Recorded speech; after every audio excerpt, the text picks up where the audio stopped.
बिस्मिल्लाहिर्रहमानिर्रहीम। अज़ीज़ तलबा-ए कराम, अस्सलामु अलैकुम वरहमतुल्लाहि वबरकातुहू।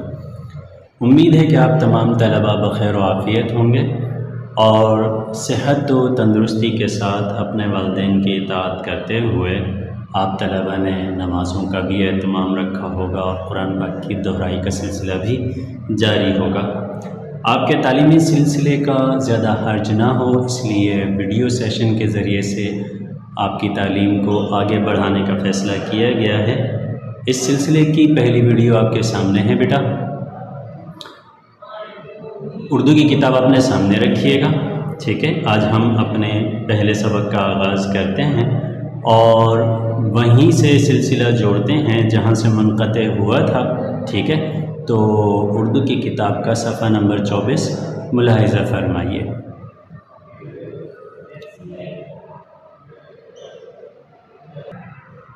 जी बेटा, सफ़ा नंबर 24 आपके सामने है। सबक का उन्वान भी आप देख रहे हैं, ठीक है। आप किताब सामने रखिएगा, ठीक है। सबक का उन्वान है रेलगाड़ी छुक छुक छुक। रेलगाड़ी छुक छुक छुक, ठीक है। रेलगाड़ी छुक छुक छुक से क्या मुराद है बेटा? रेलगाड़ी छुक छुक छुक से मुराद दरअसल रेलगाड़ी के चलने को बताया जा रहा है। दरअसल छुक छुक से आमतौर पर रेलगाड़ी की आवाज़ को ताबीर किया जाता है, उसके चलने की आवाज़ को। इसी तरह धक धक या धड़क धड़क धड़क धड़क के अल्फाज भी इसके लिए इस्तेमाल किए जाते हैं रेलगाड़ी के चलने के लिए, ठीक है। वो बचपन में आपने पोइम भी सुनी होगी, छुक छुक करती आई रेलगाड़ी आई और आगे से ना चलना भाई, इस तरह की पोइम भी आपने सुनी होगी। रेलगाड़ी तो आपने देख रखी होगी बेटा, और आपने यकीनन कभी न कभी इसका लुत्फ़अंदोज़ सफ़र भी किया होगा, वरना तो वीडियो में आपने रेलगाड़ी देख ही रखी होगी। आपने देखा होगा बेटा, पुराने ज़माने की जो रेलगाड़ियाँ थी उनको कोयले या ईंधन के ज़रिए से, आग के ज़रिए से चलाया जाता था और उनकी चिमनियों से धुआं खारिज होता था, तो छुक छुक की आवाज़ उनसे खारिज होती थी। इसीलिए यहाँ भी रेलगाड़ी के साथ छुक छुक छुक का इजाफ़ा किया गया है, जिससे मुराद है चलती हुई रेलगाड़ी, ठीक है बेटा। सबक का आगाज़ करते हैं। सबसे पहले हम उन अल्फाज का तलफ़्फ़ुज़ सीखते हैं जो इस सबक के ज़ेल में आ रहे हैं और चुनकर यहाँ आपके लिए लिखे गए हैं, ताकि जब आप सबक का मुताला करें तो आप तलफ़्फ़ुज़ से आगाह हों और किसी तरह की गलती आपकी बुलंद ख़ानी में ना हो, ठीक है।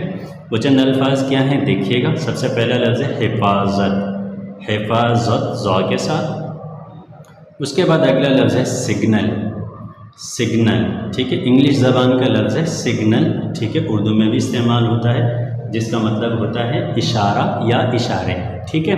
आमतौर पर रेलवे स्टेशन पर जो इशारे लगे होते हैं, ठीक है, या आपने ट्रैफिक सिग्नल पर जो रंग बिरंगी लाइटें देखी होंगी, उनको सिग्नल कहा जाता है। इसके बाद अगला लफ्ज़ है इंजन।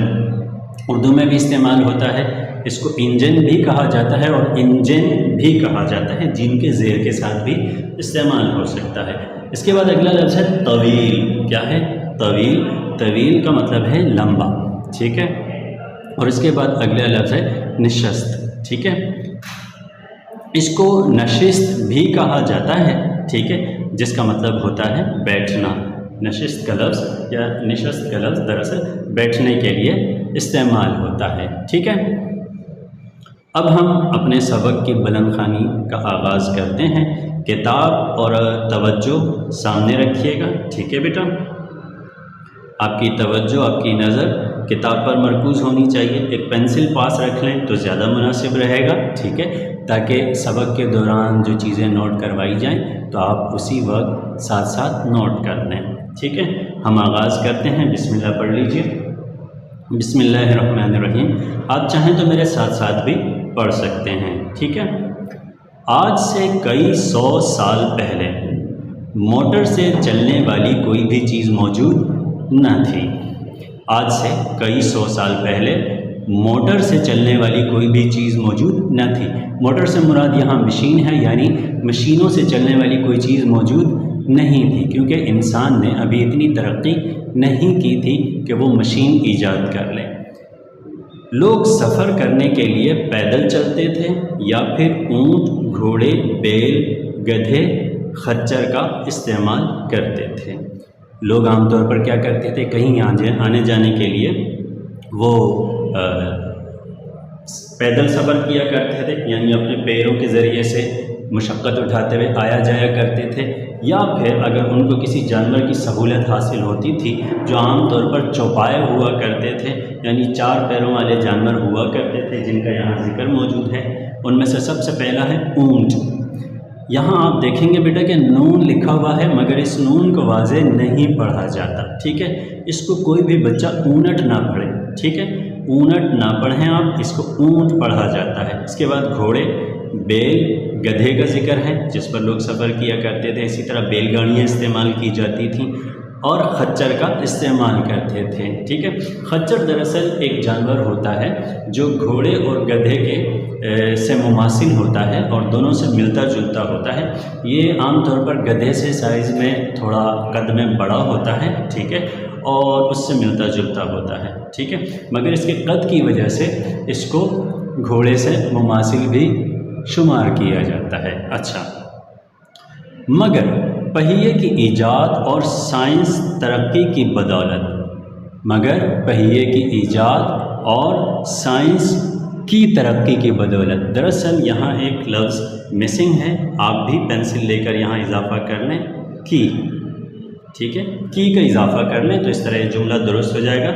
मगर पहिए की ईजाद, पहिया किसे कहते हैं बेटा? पहिया आप शॉर्ट में ये समझ लें जैसे टायर। मशहूर है कि इंसान ने साइंस के तौर पर सबसे पहली ईजाद जो की थी वो टायर था, क्योंकि आम तौर पर बैलगाड़ियों में और घोड़ा गाड़ियों में जो सबसे पहली चीज़ इस्तेमाल की गई वो उनके वो पहिए थे, ठीक है, जिससे इंसान ने अपने सफ़र को आसान बनाया। मगर पहिए की ईजाद और साइंस की तरक्की की बदौलत, यानी साइंस की तरक्की की वजह से आज हम जदीद ज़राए आमदोरफ्त मसलन मोटरसाइकिल, रिक्शा, बस, वैगन, मोटर कार, हवाई जहाज़ और रेलगाड़ी वगैरह के ज़रिए बड़ी आसानी और हिफाजत से सफ़र कर रहे हैं। जदीद ज़राए आमदोरफ्त, जदीद ज़राए आमदोरफ्त से क्या मुराद है? दरअसल बेटा जदीद कहा जाता है नए को, हर वो चीज़ जो नई होती है इसको उर्दू में जदीद कहा जाता है। और इसकी ज़िद क्या है बेटा, कोई बता सकता है आप में से? आप जहन में सोच सकते हैं। जी हाँ, जदीद की ज़िद है कदीम, ठीक है। अच्छा, जदीद ज़राए आमदोरफ्त, ज़राए ज़रिए की जमा है यानी कि चीज़ें, और आमदोरफ्त से मुराद होता है आना जाना यानी सफ़र करना, वो चीज़ें जिनके ज़रिए से हम आजकल अपनी सफ़र की ज़रूरियात पूरी करते हैं। वो चीज़ें क्या क्या हैं वो यहाँ ज़िक्र की हुई हैं। मोटरसाइकिल है, रिक्शा है, बस है, वैगन है, मोटर कार यानी कि गाड़ी, हवाई जहाज़ और रेलगाड़ी वगैरह, ठीक है, जिनके ज़रिए से हम आसानी के साथ और हिफाजत के साथ अपना सफ़र मुकम्मल कर लेते हैं और अपनी मंजिल तक पहुंच जाते हैं। और इनके ज़रिए यानी इनकी वजह से हम कम वक्त, लफ्ज़ क्या है बेटा? वक्त। इसको वक़्त बहुत से बच्चे पढ़ते हैं, ठीक है, दरअसल ये लफ्ज़ क्या है? वक्त। और इनके ज़रिए हम कम वक्त और कम पैसों में कहीं भी बड़ी सहूलत से आ जा सकते हैं। बड़ी सहूलत से यानी बड़ी आसानी से कहीं भी आया और जाया जा सकता है, ठीक है, यानी सफ़र किया जा सकता है।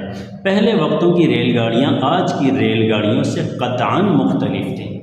पहले ज़माने की रेलगाड़ियाँ और आज की रेलगाड़ियों में बड़ा फ़र्क था, ठीक है, क़तआन मुख्तलिफ थी यानी कि बिल्कुल मुख्तलिफ थी। दरअसल ये लफ्ज़ क़तआन हतमी तौर पर जब कोई राय ज़ाहिर की जाती है तो वहाँ इस्तेमाल किया जाता है।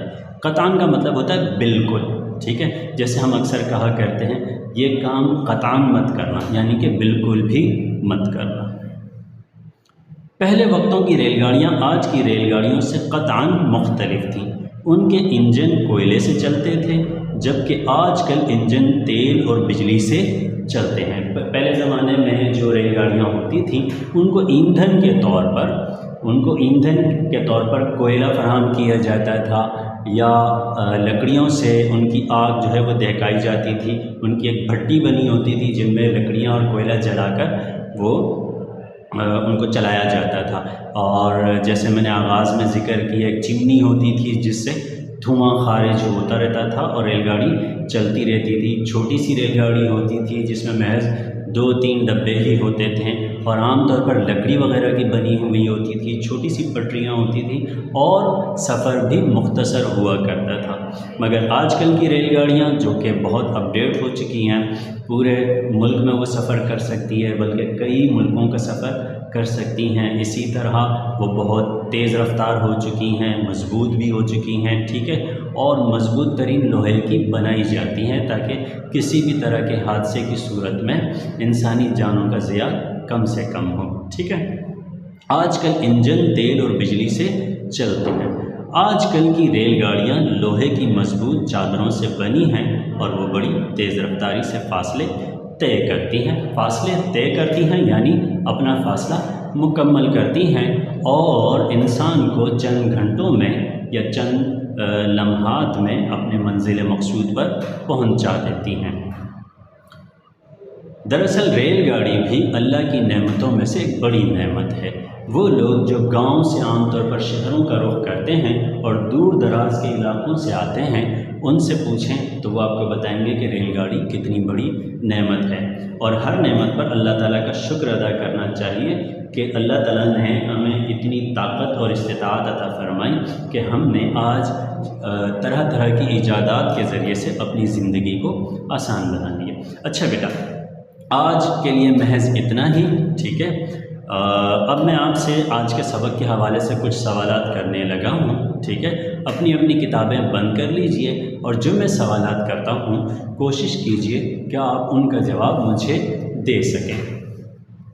सबसे पहला सवाल जो मैं आपसे कर रहा हूँ, आप मुझे ये बताइए कि पहले ज़माने में लोग सफ़र के लिए किन सहूलियात का या किन चीज़ों का इस्तेमाल किया करते थे? जी हाँ, बिल्कुल, आपके जहन में जवाब आ चुका होगा। बेहद आसान सवाल है। पहले ज़माने में लोग आमतौर पर बैलगाड़ी में सफ़र करते थे या ऊँट घोड़ों पर या गधों पर सफ़र किया करते थे। अच्छा, अगला सवाल, पहले ज़माने की रेलगाड़ियाँ किस तरह की होती थी? पहले ज़माने की रेलगाड़ियाँ छोटी सी और मुख्तसर सी हुआ करती थी और उनको ईंधन के तौर पर कोयले वगैरह से चलाया जाता था। अच्छा, अगला सवाल, आजकल के ज़माने में हम आम तौर पर किन चीज़ों के ज़रिए से अपने सफ़र को आसान बनाते हैं? आजकल के ज़माने में यानी इस जदीद दौर में हम आम तौर पर किन चीज़ों से अपने सफ़र को आसान बनाते हैं? ठीक है, तो बेटा बहुत आसान सा जवाब है इसका। आजकल के ज़माने में हम गाड़ियों में सफ़र करते हैं, जहाज़ में सफ़र करते हैं या रेलगाड़ी वगैरह से दूर दराज का सफ़र करते हैं और अपने सफ़र को आरामदेह और आसान बनाते हैं। ठीक है बेटा। अच्छा, आज का काम नोट कर लीजिए बेटा। आज का काम यह है कि आप इस सबक की बुलंदखानी 3 मरतबा करेंगे, ठीक है। और जैसे आपको कमरे जमात में बताया जाता है तरीक़ाकार वही रहेगा, ठीक है। जैसे मैं आपको अक्सर बताया करता हूँ कि बुलंदखानी का तरीका यह है कि सबसे पहले ख़ुद मुताला किया जाए।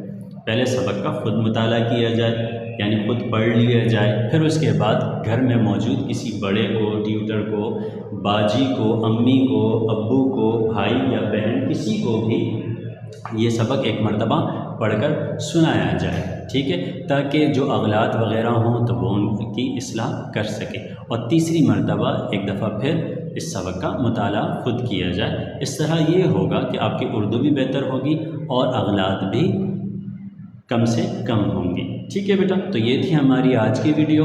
इंशाल्लाह कल नए सबक के साथ, बल्कि इस सबक मज़ीद सबक के साथ हाज़िर होंगे और नए काम के साथ। ठीक है, तब तक के लिए दुआओं में याद रखिएगा। अस्सलामु अलैकुम वरहमतुल्लाहि वबरकातुहू।